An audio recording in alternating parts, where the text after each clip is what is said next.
Student our next topic is types of forces.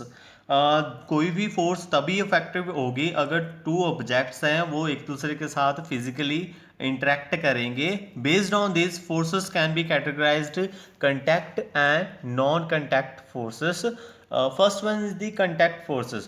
The forces in which the two interacting body or objects are in physical contact with each other are called contact forces. मतलब जो दो objects हैं उनको एक दूसरे के साथ contact करना होगा तभी वो forces act करेंगी.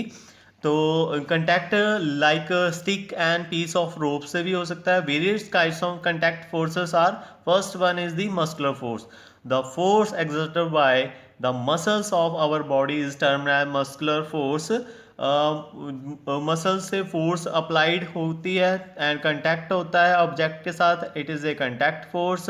Examples are when you lift your school bag you apply muscular force. Construction workers जो हैं वो मस्कुलर फोर्स अप्लाई करते हैं कैरी करने के लिए ब्रिक्स एंड सीमेंट्स. बुलॉक्स है जो मसल फोर्स अप्लाई करता है कार्ट को एंड प्लग को फील्ड में क्या है पुश करने के लिए जहाँ पुल करने के लिए. तो ये क्या है मसल्स के थ्रू होता है इसलिए ये क्या है मस्कुलर फोर्स है. Friction. Friction it is the force that opposes the motion of an object is called friction. मतलब जो फोर्स है एक फ्रिक्शन जो किसी ऑब्जेक्ट की मोशन को अपोज करती है रोकती है. इससे जो क्या है ऑब्जेक्ट की स्पीड जो है स्लो डाउन हो जाती है and prevent the object from moving in A direction. ये इन दी ऑपोजिट डायरेक्शन से ये एक्ट करती है. फ्रिक्शन ये भी एक क्या है कंटैक्ट फोर्सेस है क्योंकि अगर दो सरफेस है उनमें कंटैक्ट होगा तभी फ्रिक्शन प्रोड्यूस होगी. Rolling ball rolling along the ground gradually stop हो जाती है स्लो डाउन हो जाती है and finally come into rest. A car जो है स्कूटर है come into rest once the engine is stop. जब हम उसको बंद कर देते हैं वो स्टॉप हो जाता है.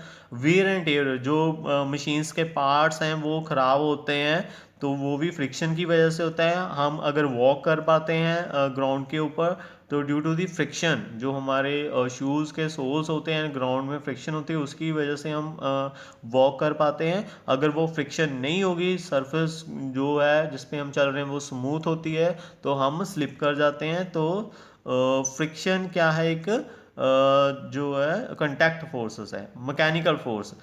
Force produced by a machine is called mechanical force. It works only with the help of energy supplied by external source. External source कौन से हो गया इलेक्ट्रिसिटी पेट्रोल एंड डीजल हो गया. Engine of the vehicles run with the help of fuels and make the car move. मतलब ये क्या mechanical force है. Next is the non contact forces. इसमें पहले कंटैक्ट फोर्स में पढ़ा कि ऑब्जेक्ट्स का कंटैक्ट होता है तभी फोर्सेस एक्ट करती हैं. इसमें जो टू ऑब्जेक्ट्स है वो एक दूसरे के साथ कंटैक्ट नहीं करती.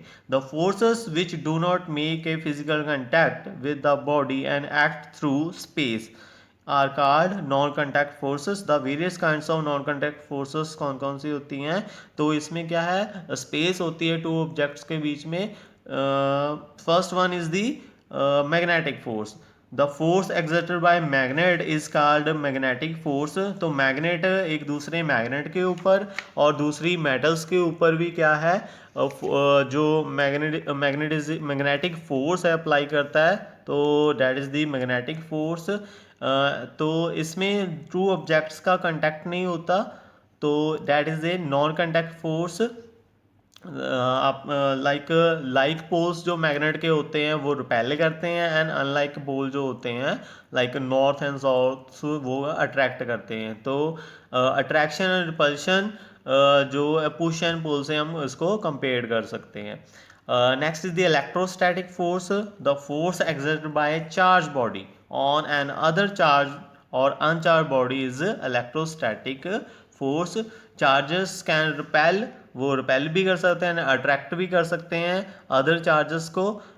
एग्जांपल्स कॉमन एग्जांपल्स हैं आप जब भी आप कॉम या स्केल अपने ड्राई हेयर्स में रब करते हो तो वो चार्ज हो जाता है तो टिनी पीसेस ऑफ पेपर को अट्रैक्ट करता है. It is due to the property of electrostatic forces की वजह से होता है. Next is the gravitational force. Gravitational force is the force with which any two masses और ऑब्जेक्ट्स पुल ईच अदर। लाइक आपको पता है कि अर्थ की ग्रेविटेशन फोर्स है, तो ये तभी वर्क करेगी जब किसी का ऑब्जेक्ट का मास बहुत ज़्यादा होगा एंड उसकी जो फोर्स है सिग्निफिकेंट होगी और सिग्निफिकेंट मास होगा। हम अर्थ की ग्रेविटेशन फोर्स फील करते हैं क्योंकि अर्थ का मास हमारे मास के बहुत ज़्यादा है, और इसलिए हम अर्थ की ग्रेविटेशन फोर्स फील करते हैं। हम किसी चेयर की ऑब्जेक्ट लाइक चेयर है उसका जो ग्रेविटेशन फोर्स फील नहीं करते क्योंकि उसका मास हमारे जो मास के कंपेरेटिवली कम होता है। तो देर इज़ अ डिफरेंस होना चाहिए मास में, तभी हम ग्रेविटेशन फोर्स का जो है सिग्निफिकेंट जो उसका मेज़र कर पाएंगे, अफेक्ट जो उसका फील कर पाएंगे। ग्रेविटेशन फोर्स है उसके सिग्निफिकेंस क्या है हमारी लाइफ में? Keep us bound to the earth, the weight of the object on the earth is the gravitation force of the earth acting on the. अगर कोई किसी भी ऑब्जेक्ट का वेट है तो due to the gravitation force करके होता है। तो ग्रेविटेशन फोर्स से जो अर्थ रिवॉल्व करती है अराउंड द सन, एंड जो मून है रिवॉल्व करता है around the earth due to the gravitation force. And gravity क्या है? Gravity the force with which the earth attract objects toward itself. It act on all the objects. For example, a ball thrown upward, वो क्या कोई ball हम ऊपर फेंकी है तो वो नीचे आ जाता है। and water began to flow downward as soon as we open the tap. A ripe fruit fall from the tree when we you jump you came to down। तो ये सारा ड्यू टू दी ग्रेविटी होता है। Gravitation force always attracts objects whereas magnetic and electric force may cause repulsion too. जो gravitation से जो object attractive होते हैं but magnetic and electrostatic forces से रिपेल भी हो सकते हैं।